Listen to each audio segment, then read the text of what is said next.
इधर देखो बेटा, अपन ने जो आयनिक बंध पढ़ रहे थे उसके अंदर से अपन ने NaCl का बंध तो मैंने बना के बता दिया था तुम्हारे को, ठीक है ना, बना दिया था ना। उसके बाद में मैंने बोला था MgCl2 मैग्नीशियम क्लोराइड का जो सूत्र है वो किस प्रकार से बनता है, ठीक है, वो मैंने तुम्हारे ऊपर के लिए बोला था करने के लिए, ठीक है। कौन कौन करके लाया ये बताओ पहले तो, जिसने नहीं करा हाथ खड़े करो। हाँ संजू कर लाई, क्यों देखी नहीं ना घर पे जाके, बोल गए। अब बात तो यही है ना कि घर पे जाके कॉपी नहीं खोलते हम कि करना क्या है क्या नहीं करना। कोई बात नहीं, ये उतार लिया क्या मैग्नीशियम का समझ, ये जो सेकंड वाला था ना वो समझा देता हूं तुम्हारे को एक बार, इसलिए समझा रहा हूं क्योंकि इंपॉर्टेंट है टॉपिक इसलिए, ठीक है, नहीं तो मैं नहीं समझा था बार। अब तुम्हें बताओगे मेरे को अब कैसे बनाना है उसको, ठीक है ना।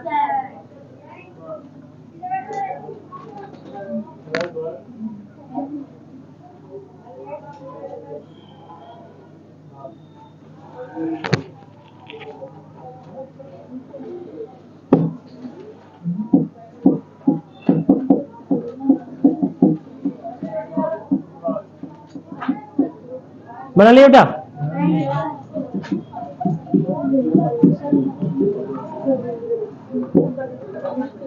इसका ढक्कन कहाँ गया,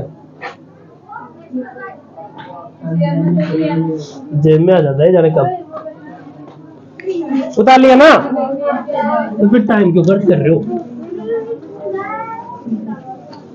लो इधर देखो, मैग्नीशियम का बताओ बेटा, मैंने तुम्हारे को दिया था मैग्नीशियम क्लोराइड का था ना MgCl2, ये था ना बेटा। सबसे पहले मैग्नीशियम ले लेते हैं अपन, ठीक है। मैग्नीशियम क्या करता है बेटा, इलेक्ट्रॉनों का, धातुएं में से इलेक्ट्रॉनों का त्याग करती है, ठीक है, क्या करती है, इलेक्ट्रॉनों का त्याग। ये मैग्नीशियम है बेटा, ये कितने इलेक्ट्रॉनों का त्याग करेगा, यहाँ पर कितने इलेक्ट्रॉन है इसके पास देखो बताओ। अभी इसको भी त्याग करना चाहता है नहीं, 2 एक्स्ट्रा है इसके पास इसलिए, ठीक है। अब जैसे 2 इलेक्ट्रॉन त्याग करेगा कितना चार्ज आएगा, +2। अब कितना हो गया 2 8, कितने इलेक्ट्रॉनों का त्याग करा, 2 इलेक्ट्रॉन। आया समझ में। अब इधर देखो, इसके बाद में क्लोरीन है ना, ये क्लोरीन है बेटा, ठीक है। क्लोरीन कितने इलेक्ट्रॉन ग्रहण करना चाहता है, 1। यहाँ पे कितना है इसका, 2 8 7, यही है ना बेटा।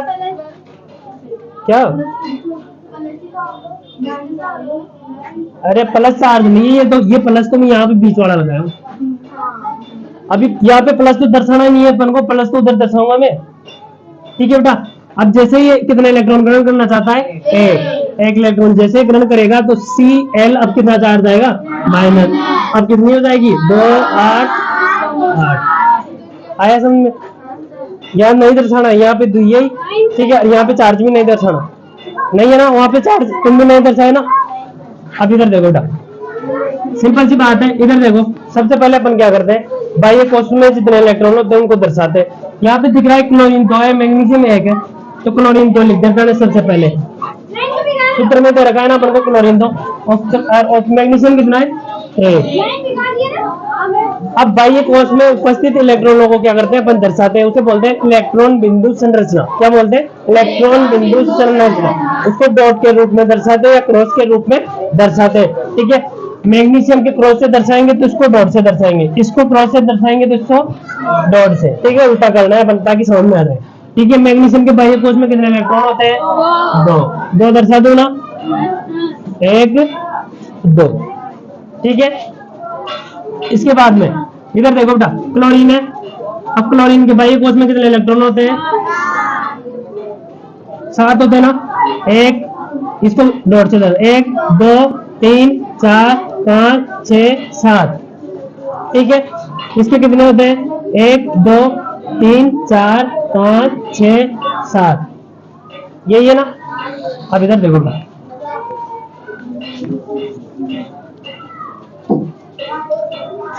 मैग्नीशियम इलेक्ट्रॉन देना चाहता है ना, तो मैग्नीशियम एक इस क्लोरीन को दे देगा, ये प्लस लगा देता हूं पहले, ठीक है। और एक कौन से को दे देगा, इसको, ठीक है। लेकिन दर्शाना नहीं है यहाँ पे, क्या नहीं करना, दर्शाना नहीं है। ठीक है, इसी प्रकार से मैं इधर लिखता हूं। थोड़ा मैं गलत इतना सा कर दिया कि जो धातु है बेटा उनको पहले लिखते हैं अपने। कैसे लिखते हैं, पहले लिखते हैं हमेशा। ठीक है, अब सूत्र बनाएंगे तो सब यहाँ पे वापस सही करूंगा मैं भी। ठीक है, सबसे पहले मैग्नीशियम को लिखते हैं धातु, फिर बाद में क्या आती है, अधातु आती है। ठीक है, अब ये जैसे मैंने धातु को लिखा तो धातु, ये जो धातु है मैग्नीशियम वो कितने इलेक्ट्रॉन का त्याग कर चुकी, 2 का। तो कौन सा चार्ज आ गया इस पर, +2। ये ब्रैकेट बंद कर दिया। ठीक है, इसके बाद में क्लोरीन, क्लोरीन का डॉट इसे 1 2 3 4 5 6 और 7। ठीक है, अब इसके क्रॉस से है ना तो 1 इलेक्ट्रॉन ग्रहण कर लेगा, 1 है ना, 1 ही करेगा ना। अब क्लोरीन कितने अपने पास, 2 यहाँ लिख दूंगा। इसमें कितना चार्ज आ गया, अब माइनस, अंदर लिख दूंगा माइनस। ठीक है, अब किसका निर्माण हो जाएगा, MgCl2। MgCl2 निर्माण हो जाएगा। बस इतना सा याद रखना है, जो मैंने गलती की है तो मत करना। मैंने गलती ये की, धातु को हमेशा पहले लिखते हैं और अधातु को हमेशा बाद में लिखते हैं। ठीक है ना, तो मैं क्या करूंगा, इसको इधर देखो बेटा, सबसे पहले मैग्नीशियम लिखूंगा। क्या लिखूंगा, मैग्नीशियम। मैग्नीशियम क्रॉस से दर्शाया ना मैंने, हाँ। ठीक है, इसके बाद में क्लोरीन, 1 2 1 2 3 4 5 6 7 1 2 3 4 5 6 और 7। फिर इस प्रकार से दर्शा देना। अब बनाओ बेटा।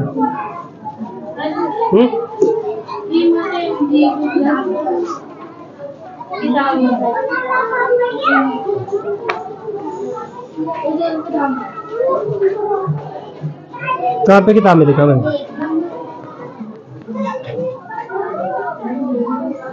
हाँ +2 तो लगाया मैंने।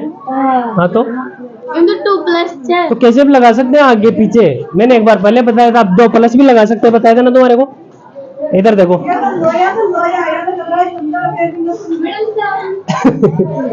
इधर देखो बेटा, जैसे मैंने ये +2 लगा रखा है ना, यहाँ पे ये +2 लगा रखा है ना, तो तुम इसको इस प्रकार से ये +2 बार भी लिख सकते हो।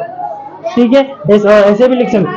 लेकिन किसी की +7 आएगा तो 7 थोड़ी लगा जाओ, प्लस प्लस प्लस प्लस ऐसे थोड़ी करोगे। ठीक है ना, और इस प्रकार से जैसे किताब में ऐसे लिख रखा है ना, 2+ ऐसे भी लिख सकते हैं और +2 भी लिख सकते हैं, कोई दिक्कत नहीं, कंफ्यूज मत हो। ठीक है, तो अपन तो यही लिखता आ रहे हैं ना, यही लिखो। ठीक है, बनाओ जल्दी से।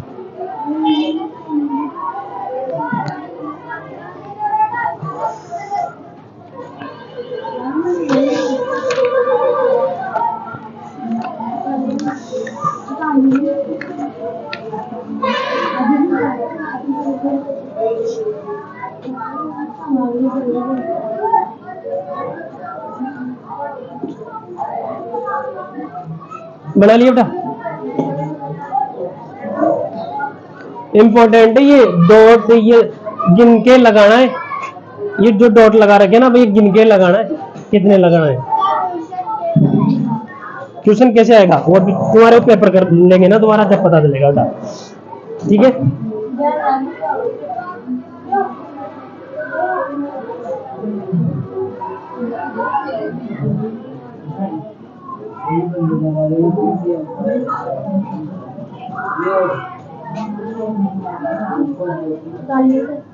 उतार लिया क्या। अब चौथा एग्जाम्पल क्या था, चौथा एग्जाम्पल, 4 एग्जाम्पल करवा देना बेटा। कौन सा था चौथा, MgO का निर्माण। इधर देखो, MgO का निर्माण, इधर देखो बेटा। मैग्नीशियम का तो ये सेम ही रहेगा, तो चेंज करने की जरूरत ही नहीं है। अब क्या लेना है अपन को, यहाँ पे ऑक्सीजन। ऑक्सीजन कितने इलेक्ट्रॉन ग्रहण करना चाहता है, 2 इलेक्ट्रॉन ग्रहण करना चाहता है ना, तो 2 इलेक्ट्रॉन। ठीक है, यहाँ पे कितना हो जाएगा इसका, 2 6। ठीक है, जैसे 2 6 इलेक्ट्रॉन ग्रहण करेगा, 2 इलेक्ट्रॉन ग्रहण करेगा, तो कौन सा चार्ज आ जाएगा इस पर, -2। अभी 2 8 हो जाएंगे ना। ठीक है, इसके बाद में धातु को पहले लिखेंगे, मैग्नीशियम धातु पहले ही है, फिर क्या लिखेंगे, ऑक्सीजन।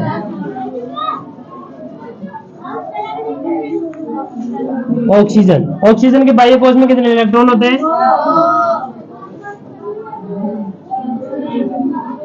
6। कितने होते हैं बेटा?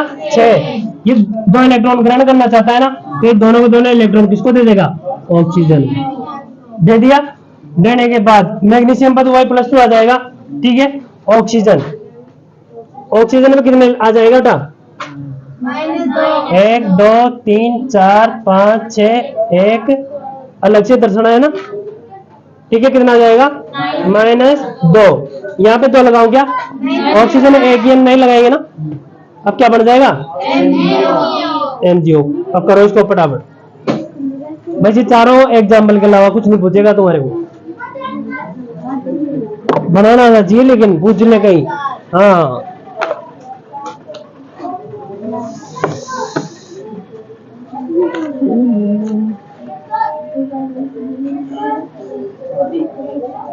प्रैक्टिस करना है इनकी बना बना के ना, मैं भी दूंगा एग्जाम में ना। लेकिन ये मत बोलना कि नहीं दिया सर, बोनस दो, है ना। कोशिश करूंगा, दूंगा। हाँ, उतारो जल्दी से।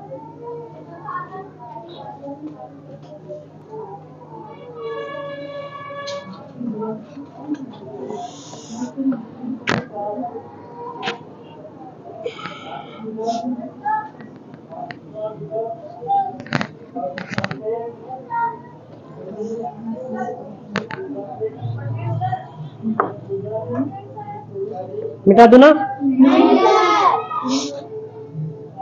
ये तो मिटा देता हूँ। उतार लिया। अब भी पॉइंट डालो बेटा। कौन से पेन से डालोगे? डालो तो। आयनिक यौगिकों के सामान्य गुणधर्म। आयनिक यौगिकों के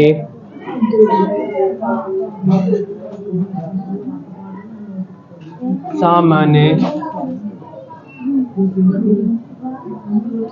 गुणधर्म।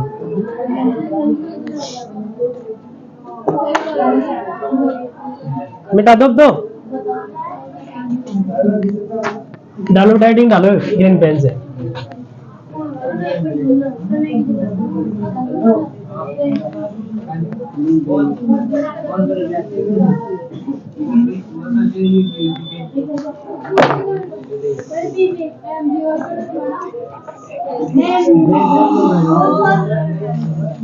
अब ये ब्लैक पेन से डालना है। हाँ, भौतिक प्रकृति या भौतिक अवस्था।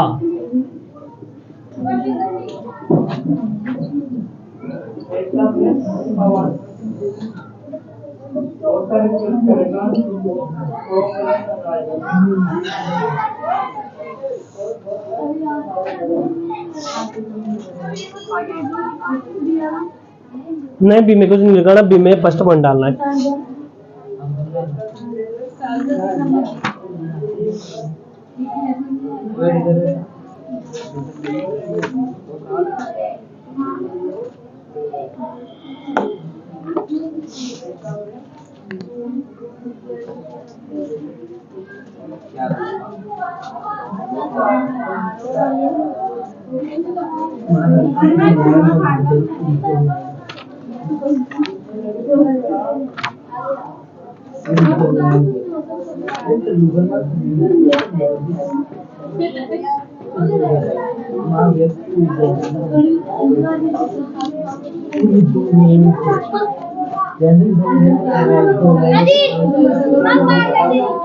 तुम्हारा मार्कर है ही नहीं, हमारे पास तो नया मार्कर है।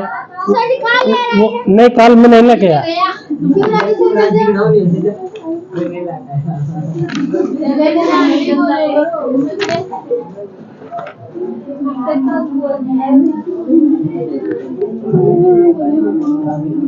उतार लिया क्या?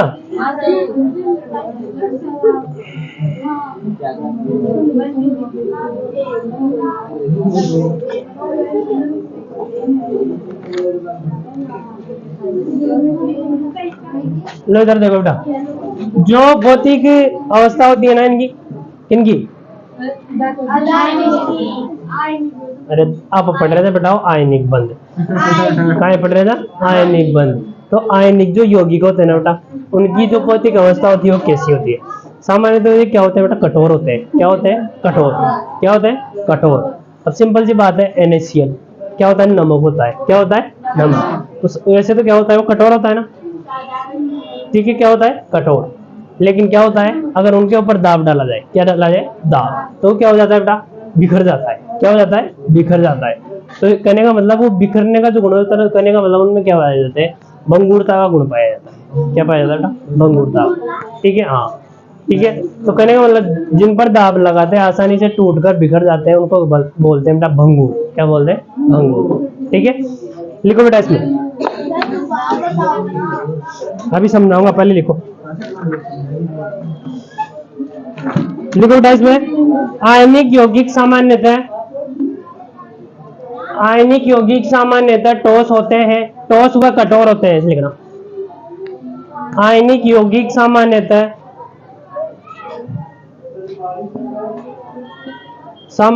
ठोस व कठोर होते हैं।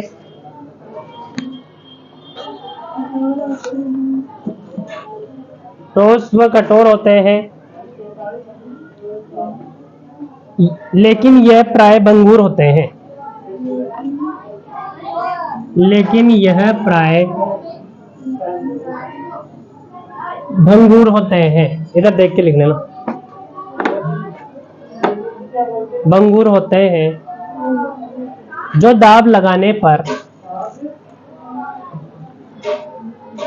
जो दाब लगाने पर टुकड़ों में टूट जाते हैं। दाब लगाने पर टुकड़ों में टूट जाते हैं। ये आयनिक यौगिक की क्या है बेटा? प्रकृति होती है। आया समझ में?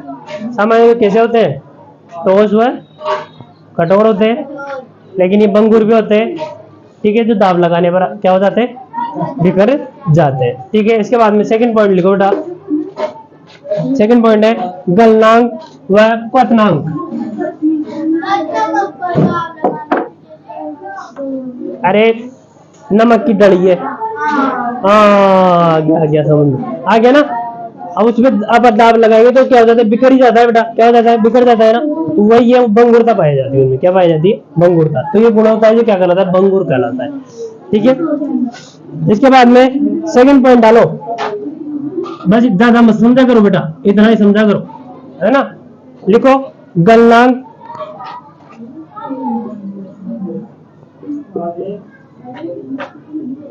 व क्वथनांक। अरे पटला है, मतलब उड़ी उतारो, पटला है करवा लगता है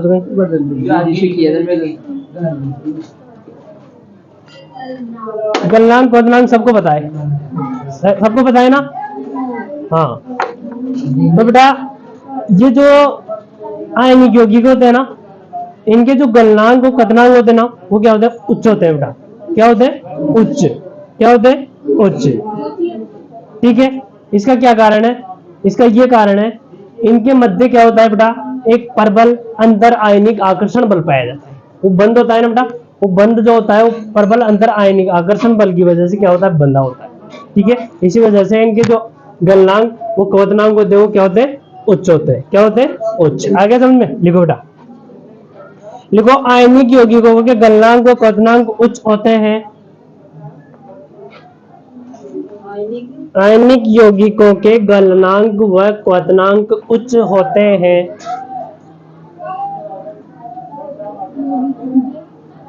आयनिक यौगिकों के गलनांक व क्वथनांक उच्च होते हैं क्योंकि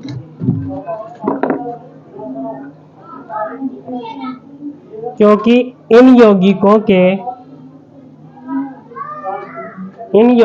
के प्रबल अंतर आयनिक आकर्षण बल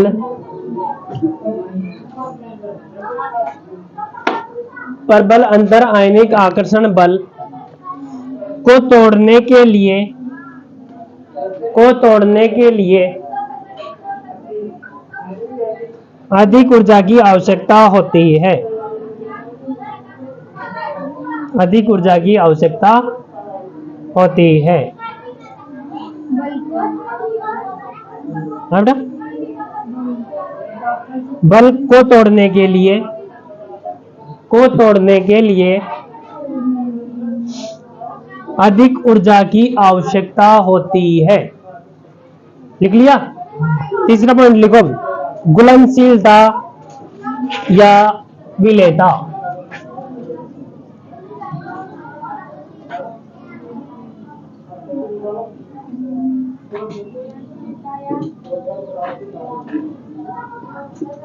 विलेयता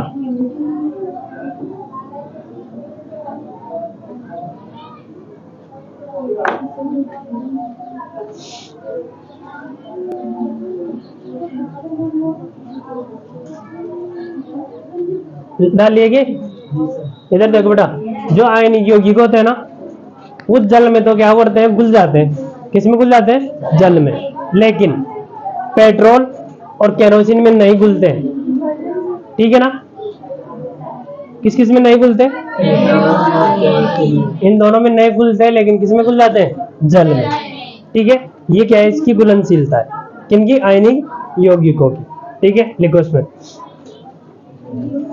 आयनिक यौगिक सामान्यतः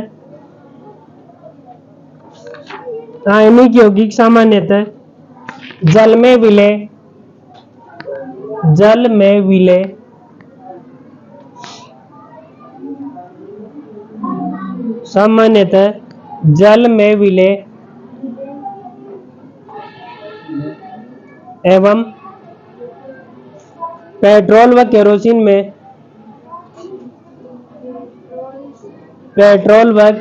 में अविलय होते हैं।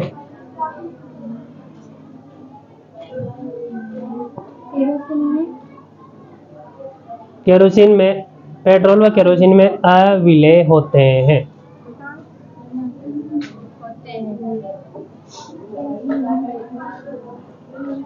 देख लिया?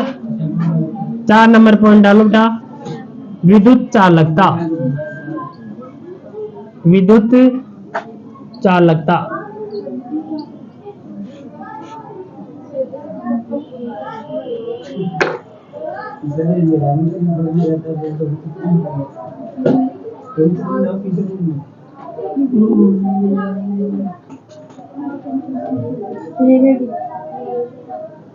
लिख लिया क्या? इधर देखो बेटा, आयनिक यौगिक होते हैं ना, वो क्या करते हैं?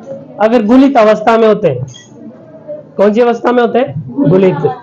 तो गुलित अवस्था में होंगे तो आयनों में बटे होंगे। ठीक है, अब जैसे मान लो अगर जल में घुल रखा है नमक घुल रखा है जल में, तो उसमें क्लोरीन अलग होगा, NaCl जो सोडियम है वो अलग होगा, दोनों पर आवेश होगा ना। तो अब गुलित अवस्था में तो विद्युत धारा का क्या करेंगे? चालन करेंगे। मैंने बताया था कि जो द्रव होते हैं वो उनमें जो विद्युत धारा का प्रभाव होता है वो किसके द्वारा होता है? आयनों के द्वारा। किसके द्वारा होता है? आयनों के। तो कहने का मतलब जो आयनिक यौगिक होते हैं बेटा, वो गुलित अवस्था में तो विद्युत धारा का चालन करते हैं, लेकिन ठोस अवस्था में विद्युत धारा का चालन करेंगे क्या? नहीं करेंगे। क्यों? क्योंकि जैसे NaCl एक तरह से नमक बन चुका, अब नमक बन गया तो ठोस है, तो उसमें विद्युत धारा का प्रभाव नहीं होगा। क्यों? क्योंकि ठोस अवस्था में वह आयनों में बटे हुए नहीं होते। आया समझे? लिखो बेटा, लिखो आयनिक यौगिक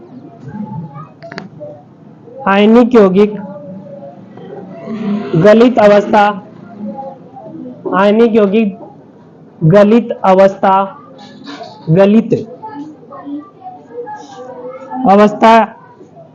या विलयन अवस्था में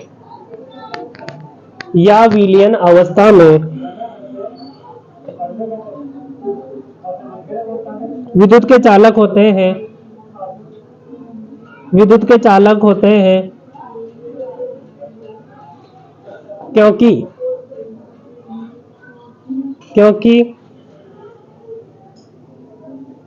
इनमें आयन होते हैं, क्योंकि इनमें आयन होते हैं, इन आयनों की गतिशीलता के कारण, क्योंकि इनमें आयन होते हैं, इन आयनों की गतिशीलता के कारण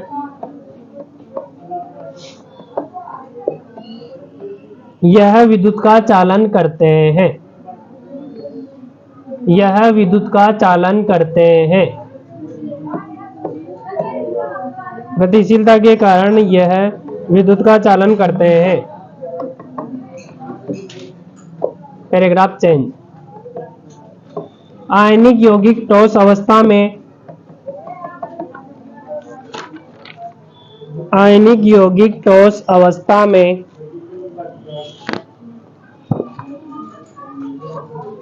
ठोस अवस्था में विद्युत के कुचालक होते हैं,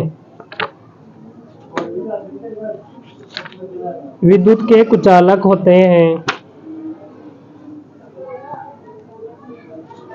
कुचालक होते हैं, क्योंकि इस अवस्था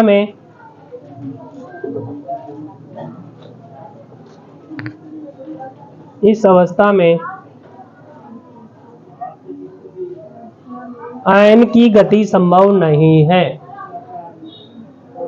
आयन की गति संभव नहीं है।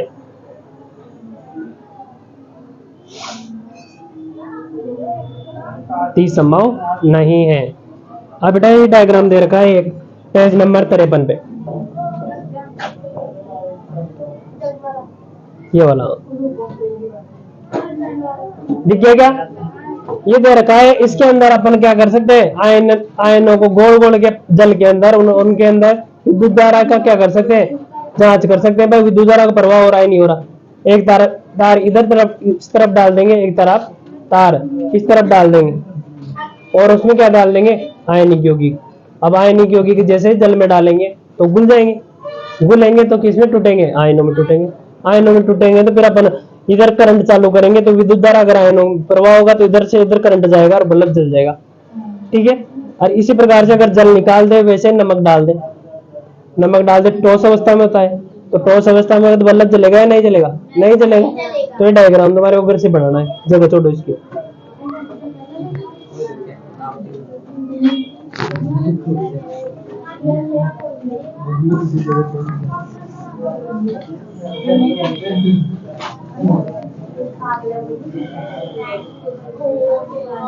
डायग्राम में लवण के विलयन की चालकता की जांच, ये वाला बनाना है बेटा।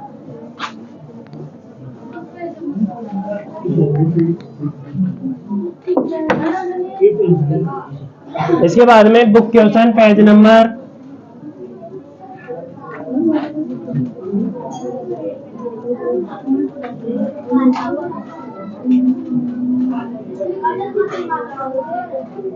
54, जल्दी से छोड़ो। इसके बाद में क्वेश्चन नंबर 1 आंसर।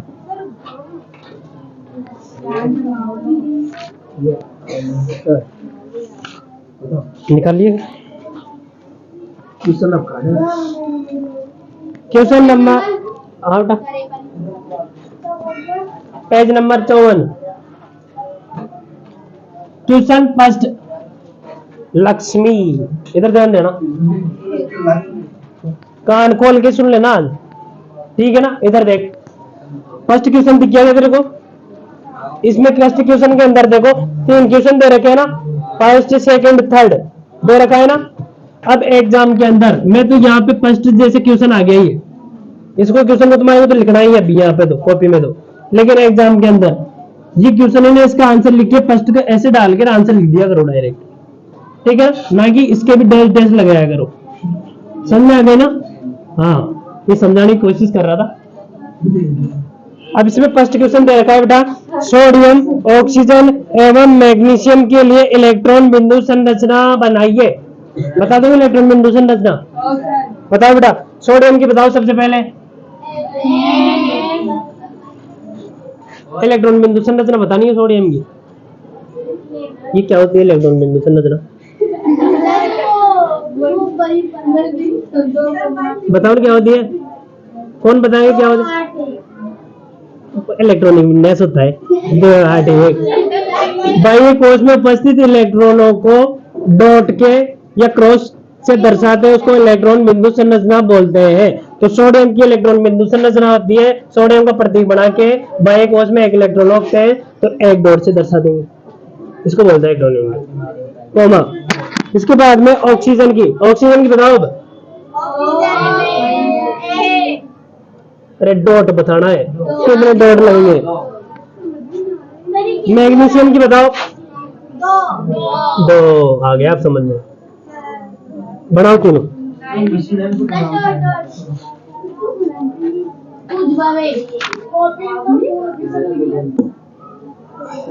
अरे बेवकूफो, ऑक्सीजन के बाह्य कोश में तो 6 इलेक्ट्रॉन होते हैं ना।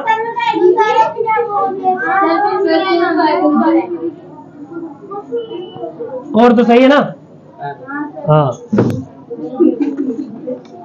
और सारे बेवकूफ है, तू नहीं है, तू सही बताएगी। गलत और करवा रहे सारे।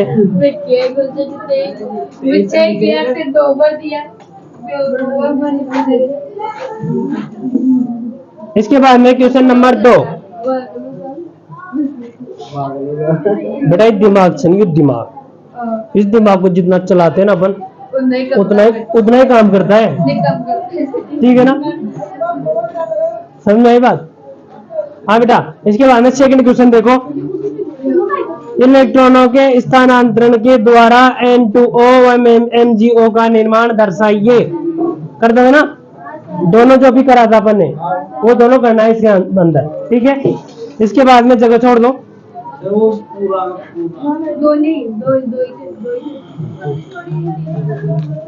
दो उतारना है, 2।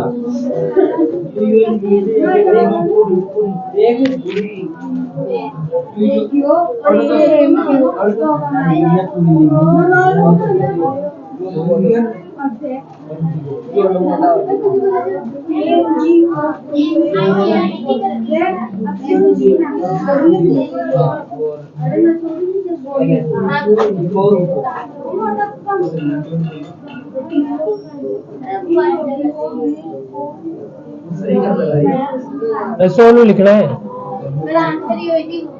हाँ, ये मत करके आ जाना भाई। हाँ, यही क्या है। इधर देखो, तीसरा क्वेश्चन दे रखा है बेटा। इन यौगिकों में आयन उपस्थित है। वो जो सेकंड वाला क्वेश्चन दे रखा है ना बेटा, यौगिक 2 यौगिक है, कौन कौन से। एक तो Na2O में उपस्थित आयन पूछ रहा है भाई, कौन कौन से आयन उपस्थित है ना। सबसे पहले इस वाले यौगिक में बताते हैं। तो धन आयन होते हैं एक तो, है ना, और एक ऋण आयन होते हैं। क्या होते हैं बेटा, ऋण आयन। धन आयन किसके अंदर से, Na+, ठीक है। ऋण आयन किसके अंदर है, Mg-2, ठीक है। यहाँ पे सोडियम धन आयन लिख देता हूँ। क्या लिख देता हूँ, यानी सोडियम के ऊपर क्या है, धन आयन। क्या है, धन आयन। इधर क्या लिख दूं, ऑक्सीजन ऋण आयन। उतारो उतारो, जल्दी से उतारो।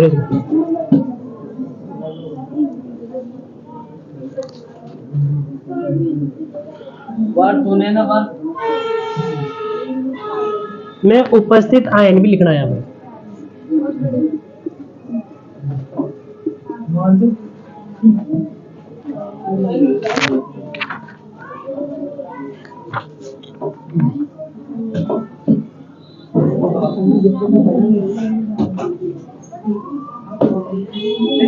MgO में उपस्थित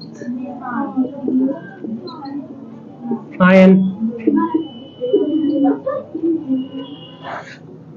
धन आयन और ऋण आयन। जल्दी जल्दी उतारो इसे। मैग्नीशियम पर +2, ऑक्सीजन पर -2।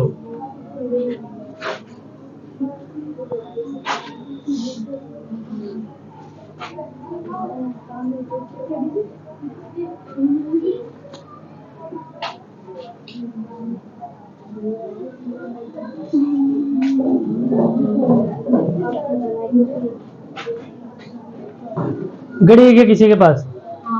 कितना हुआ टाइम कितना हुआ? मैंने नहीं लाया, भूल गया।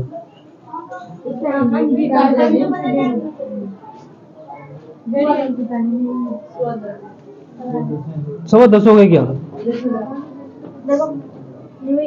हो गई, क्या बता, नहीं हो गई, नहीं हुई, 10 हुई है। 10 ही हुई ना? उतार ली गई? नहीं सर, यहाँ पे क्या लिखोगे? यहाँ पे क्या लिखोगे? हाँ तो लिखो फटाफट।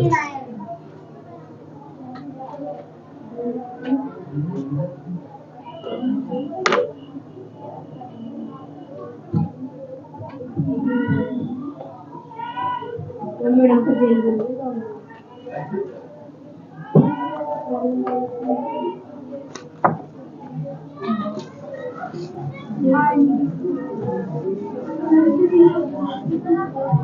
कर लोगे ना बेटा ये? आयनिक यौगिकों के गलनांक उच्च क्यों होते हैं? क्योंकि इनके मध्य प्रबल अंतर आयनिक आकर्षण बल होता है। ठीक है ना? वो लिखवाया था ना भी गलनांक क्वोदनांक वाला, वो करना है इसमें से, है ना? इसके बाद में 7 नंबर की हेडिंग डालो लाल पेन से।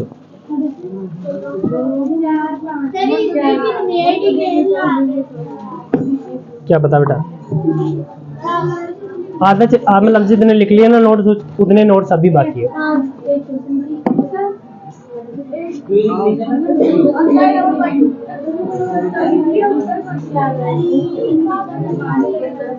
सात नंबर पेडिंग डालो लाल पेन से।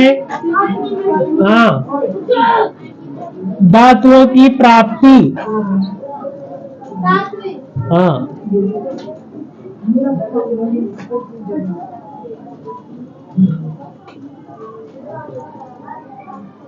धातुएं पेड़ पौधों की आती है ना बेटा? नहीं सर, जमीन की आती है।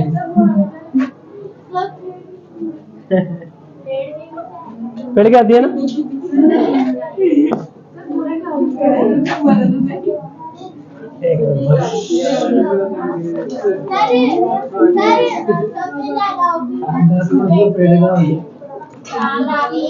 नीम कैसे होती है? तो कौन से होती है? अब कौन से आ गया? पीपल से होती है क्या? ए पॉइंट डालो बेटा, इसमें डालो खनिज।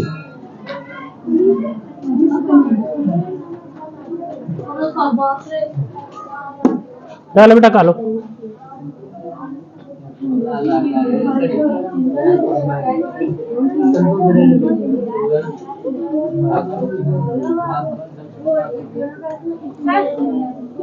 लिखो, ऐसे पदार्थ जिन्हें भूमि से खोद कर निकाला जाता है खनिज कहते हैं। लिखो ना जल्दी जल्दी।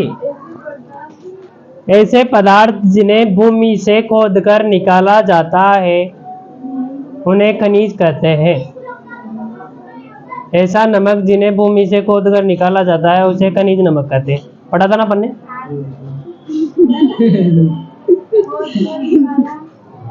ऐसे पदार्थ जिन्हें भूमि से खोद कर निकाला जाता है उन्हें खनिज कहते हैं।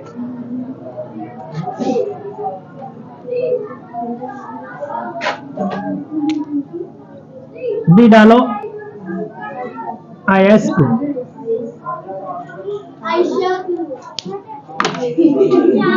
और वो तुम्हारी ये जो धातु वाला तुम्हारे पास नोट्स पड़े ना, उसमें कितने कितने पेज है? हाँ, कितने हो रहे हैं उसमें? देखे थे क्या?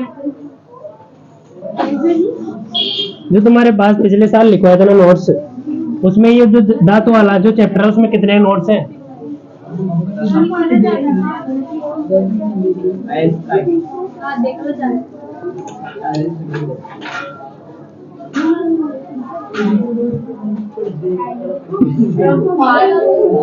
डाल लिया क्या?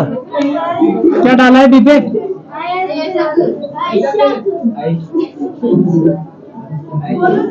अयस्क में लिखो, लिखो ऐसे खनिज पदार्थ, ऐसे खनिज पदार्थ जिसमें, ऐसे खनिज पदार्थ जिसमें धातु का निष्कर्षण, धातु का निष्कर्षण लिख लीजिए, सुविधाजनक निष्कर्षण, निष्कर्षण का मतलब होता है अलग करना। निष्कर्षण सुविधाजनक सुविधाजनक और आर्थिक दृष्टि से लाभदायक हो। आर्थिक दृष्टि से लाभदायक हो,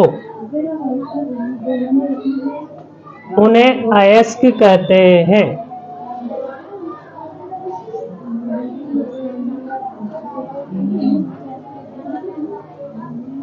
किसे कहते हैं अयस्क? वह खनिज पदार्थ जिनको निष्कर्षण यानी अलग करना, क्या करना बेटा? अलग करना आसान हो, और दूसरी चीज उनका आर्थिक दृष्टि में मतलब कहने का मतलब अपने लिए क्या हो, उपयोगी हो। क्या हो बेटा? उपयोगी। तो उनको अपन क्या बोलेंगे? अयस्क। क्या बोलेंगे? अयस्क। अब इसके बाद में सी पॉइंट डालो।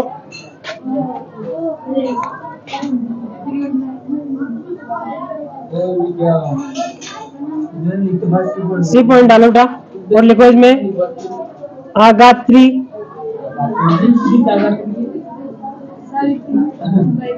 आगात्री ऑब्लिक अशुद्धि,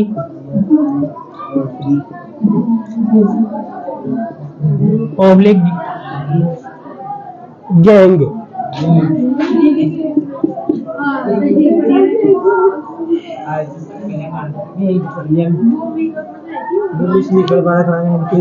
हाँ लिख लिखे बेटा? इधर देखो बेटा, आगात्री कहते हैं अपन ये अयस्क है ना, जो पदार्थ निकाले जमीन के अंदर से, तो उसके अंदर से जो अपने लिए इंपॉर्टेंट पदार्थ है, जो इंपॉर्टेंट पदार्थ है उनको तो अपन क्या बोल रहे हैं? अयस्क बोल रहे हैं, जो आर्थिक दृष्टि से लाभदायक। और जो उनको अलग करेंगे ना, फिर जो पदार्थ निकाले उनको अलग करेंगे, मतलब जो लाभदायक है उनको अलग करेंगे, तो वो तो क्या कहलाएंगे? अयस्क कहलाएंगे। और उसमें से जो अपशिष्ट पदार्थ होंगे, कहने का मतलब उसमें मिट्टी के कण भी होंगे, ठीक है ना, तो उसको अपन क्या बोलेंगे? आगात्री। आया समझ में? लिखो बेटा इसमें, लिखो अयस्क में प्राय, अयस्क में प्राय, अयस्क में प्राय मिट्टी कोमा रेत, मिट्टी कोमा रेत। सर 5 मिनट दे सकते हो क्या आपके पीरियड के मेरे को? 5 मिनट। प्राय मिट्टी कोमा रेत आदि मिले होते हैं, आदि मिले होते हैं, इसे आगात्री कहते हैं, इसे आगात्री कहते हैं।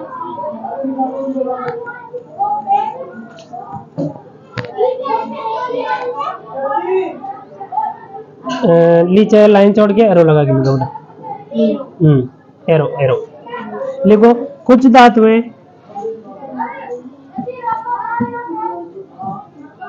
कुछ धातुएं भूपर्पटी में स्वतंत्र अवस्था में पाई जाती है। कुछ धातुएं भूपर्पटी में स्वतंत्र अवस्था में पाई जाती है और कुछ अपने यौगिक के रूप में मिलती है, और कुछ अपने यौगिक के रूप में मिलती है, और कुछ अपने यौगिक के रूप में मिलती है। बेटा वो अभी जो छठा पॉइंट चला था ना मैंने आयनिक यौगिक वाला, उसको तो अच्छे से रटना है, ठीक है ना, चाहे से लिख लिख के रटो तो ठीक, कैसे भी रटो।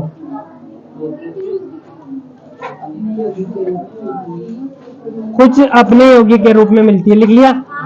फिर लाइन छोड़ के लगाओ। लिखो सक्रियता श्रेणी में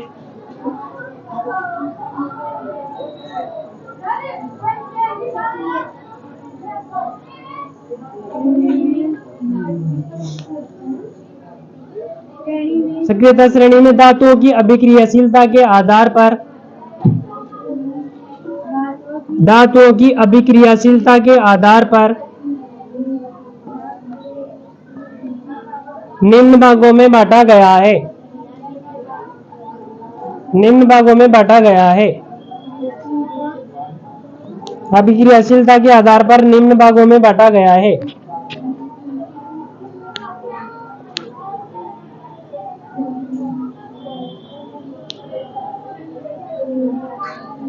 अब वो सक्रियता श्रेणी बनानी है बेटा आप लोगों को ना, याद हो गई होगी सक्रियता श्रेणी अब तो। लो बताओ मेरे को क्या है। एक ही बताओ, सारे के सारे मत बताओ। बताओ मेरे को।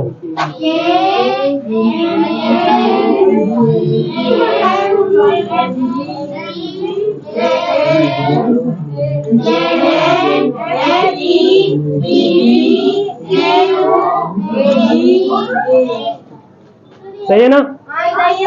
एच के बाद में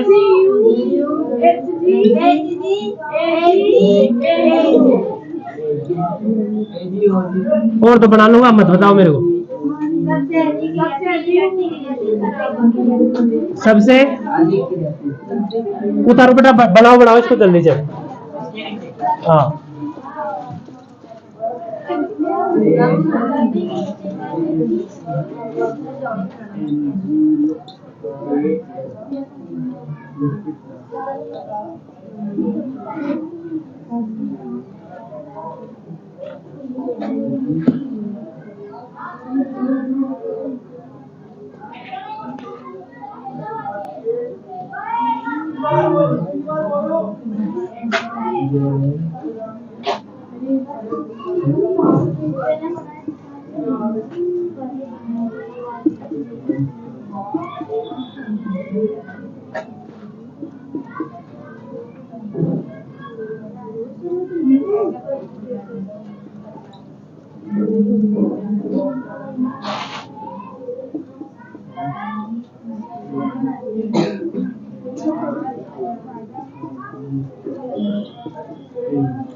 ये भी लिखो बेटा।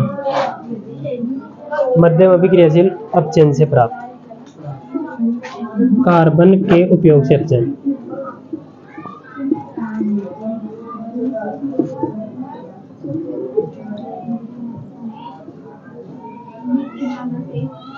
निम्न अभिक्रियाशील में लिखना है तुम्हारे को प्राकृतिक अवस्था में।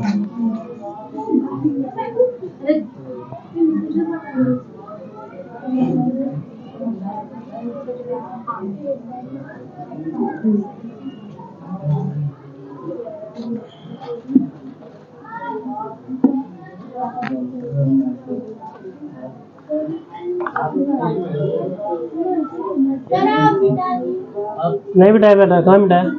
कुछ नहीं मिटाया। कहाँ पे? यहाँ ये कार्बन है बेटा, CH3 कार्बन। C के उपयोग से अपचयन।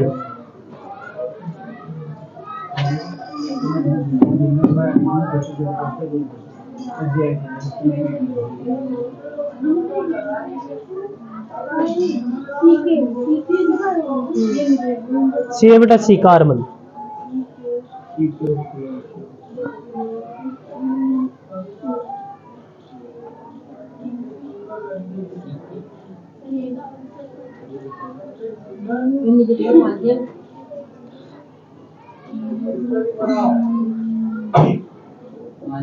अब A B C D point डालो बेटा। D point green pen. D point डालना है। निम्न अभिक्रियाशील धातुएं, निम्न अभिक्रियाशील धातुएं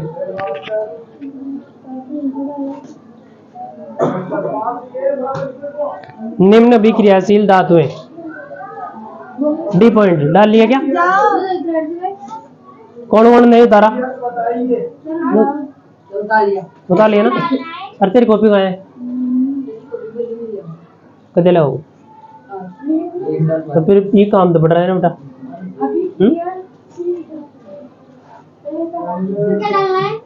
निम्न अभिक्रियाशील धातुएं। हाँ नहीं, बस यही लिखना है जो मैं बोला हूँ। हाँ लिखवा दिया।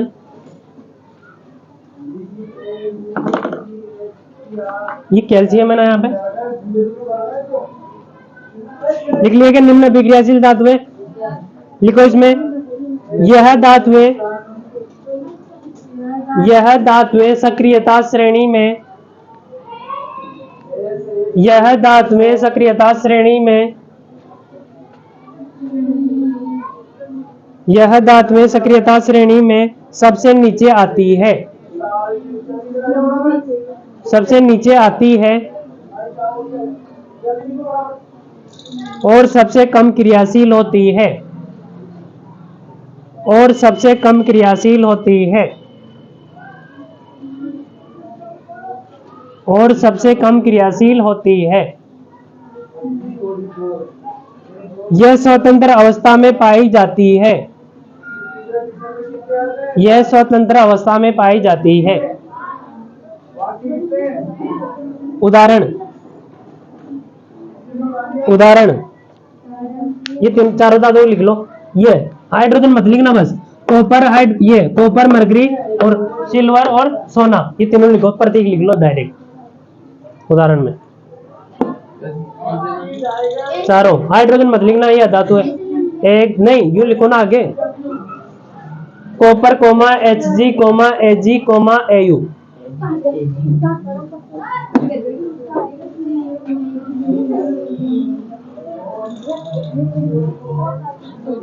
लाइन जोड़ के लगा के लिखो, कॉपर व मरकरी, कॉपर व मरकरी कोमा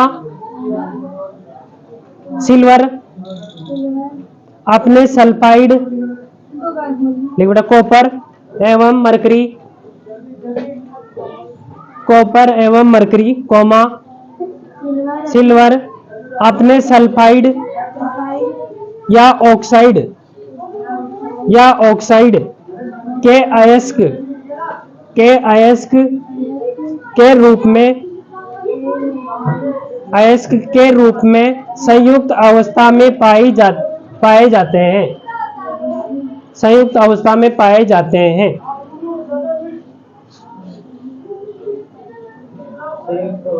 संयुक्त अवस्था में पाए जाते हैं। अब इसके बाद डी हो गया ना, ई पॉइंट डालो।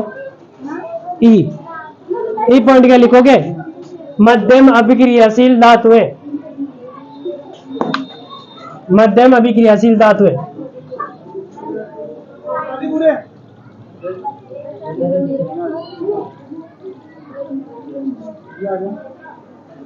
मध्यम अभिक्रियाशील धातुएं,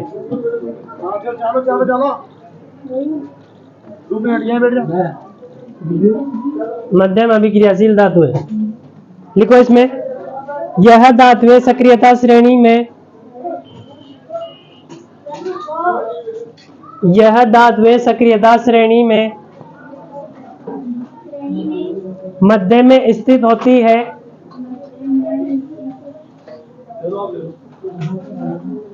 मध्य में स्थित होती है और मध्यम क्रियाशील होती है, मध्य में स्थित होती है और मध्यम क्रियाशील होती है। संयुक्त अवस्था में, हाँ संयुक्त अवस्था में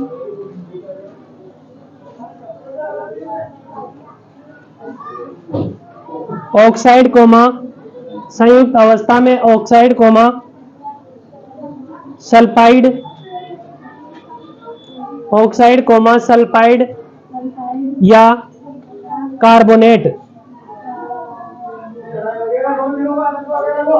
अयस्क के रूप में पाई जाती है, अयस्क के रूप में पाई जाती है। अयस्क के रूप में पाई जाती है। उदाहरण लिखो बेटा तीनों, zinc comma iron comma lead.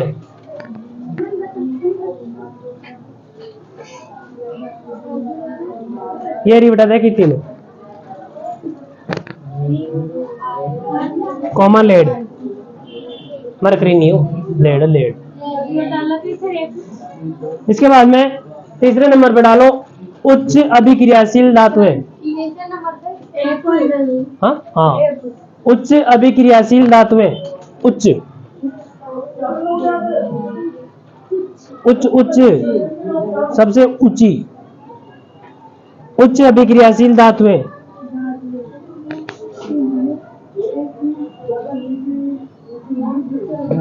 लिखो इसमें उच्च अभिक्रियाशील धातुएं।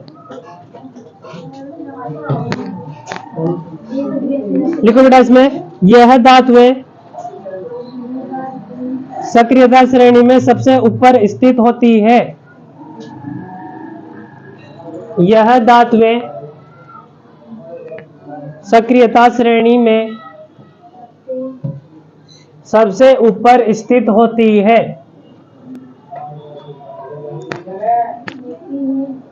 सबसे ऊपर स्थित होती है, लिख लिया। और सबसे अधिक क्रियाशील होती है, और सबसे अधिक क्रियाशील होती है।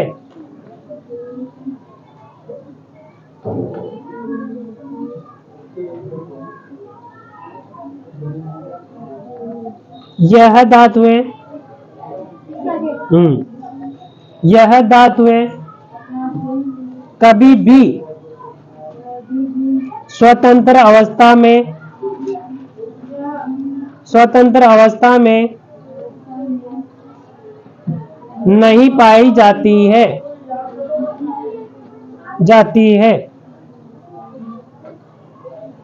उदाहरण क्या लिखोगे? तीनों पांचों लिख लो।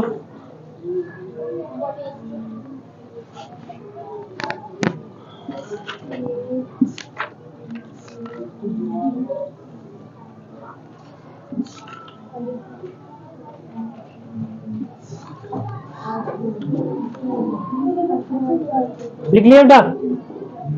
इसके बाद में इधर देखो, मेरी बात सुन लो पहले। अब तुम्हारे को कल क्या करना है? मैंने अभी लिखवाया ना कि सब निम्न अभिक्रियाशील धातु है, मध्यम अभिक्रियाशील धातु है और उच्च अभिक्रियाशील धातु है। तो तुम्हारे को याद करके आना है कि निम्न अभिक्रियाशील धातु किसे कहते हैं? जो सक्रियता श्रेणी में सबसे नीचे आती है और सबसे कम अभिक्रियाशील होती है। क्या होती है? सबसे कम अभिक्रियाशील होते हैं। चारों धातुओं के नाम याद रखना है, ठीक है ना? क्योंकि कल इनका क्या करेंगे अपन? शुद्धिकरण करेंगे। क्या करेंगे? शुद्धिकरण। शुद्धिकरण का मतलब इनका अलग करेंगे। ये जो मैंने लिखवाया ना, ऑक्साइड जैसे कोई भी धातु है, ठीक है, जैसे मैं मान लेता हूं कि सोडियम है। क्या है? सोडियम। अब वो सोडियम है जो किसके साथ, जैसे क्लोराइड है, इसके रूप में मिल सकती है। अब उसके साथ क्लोराइड जुड़ रखा है ना, तो वो किसके रूप में? एक तरह से यौगिकों के रूप में। तो उसमें से धातु को अलग करना है। किसको? सोडियम को। तो किस प्रकार से करेंगे ये पढ़ेंगे आगे के टॉपिक, ठीक है ना? फिर ये पढ़ते पढ़ते पूरा चैप्टर समाप्त हो जाएगा अपना, ठीक है ना? तो ये तीनों चीजें अच्छे से याद करके आओगे तो ठीक है। इसके बाद में एक छोटा सा क्वेश्चन लिख लो, वो लिखो बेटा। लिखो कुछ धातुओं के अयस्क। क्वेश्चन लिखो है। कुछ धातुओं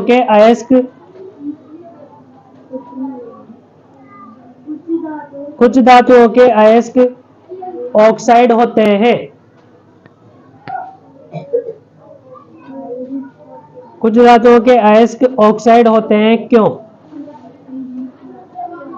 क्यों? आंसर लिखो इसका।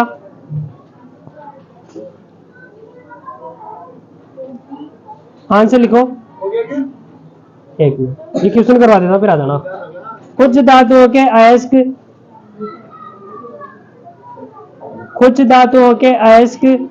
ऑक्साइड होते हैं क्योंकि।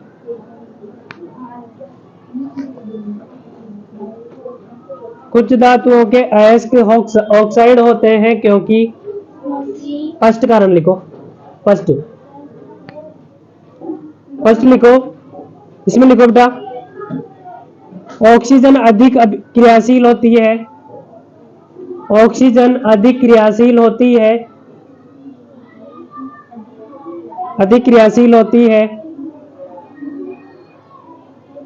सेकंड लिखो बेटा, पृथ्वी पर ऑक्सीजन की मात्रा अधिक है। पृथ्वी पर ऑक्सीजन की मात्रा अधिक है।